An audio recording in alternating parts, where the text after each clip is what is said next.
بچوں کو مسجد سے نہ بھگائے، ان کی معصوم شرارتیں اللہ کو بہت پسند ہے۔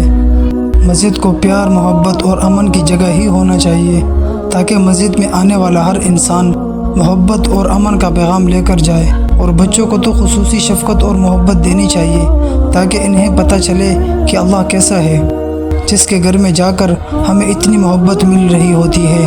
حسن اور حسین رضی اللہ عنہم دوران نماز میں صحابہ کرام کے آگے سے گزر کر حضور اکرم صلی اللہ علیہ وسلم کی پیٹھ مبارک پر بیٹھ جاتے تھے۔ نہ ہی آپ صلی اللہ علیہ وسلم نے انہیں کبھی روکا اور نہ ہی صحابہ کرام میں سے کسی نے انہیں روکا۔ کیا صحابہ کرام کو اپنی نمازوں کی فکر نہیں تھی؟ بلکہ ہم سب سے زیادہ فکر انہیں ہوتی تھی اپنی عبادات کی۔ ہمارے ہاں تو یہ ہوتا ہے کہ اگر کوئی بچہ کسی نمازی کے آگے سے گزر جائے تو بچے کو تو چھوڑو بلکہ اس شخص کو بھی بھری مسجد میں سب کے سامنے ذلیل اور شرمندہ کر دیتے ہیں جو اس بچے کو مسجد میں لے کر آیا ہے، جیسے مسجد ان کے باپ دادا کا گھر ہے۔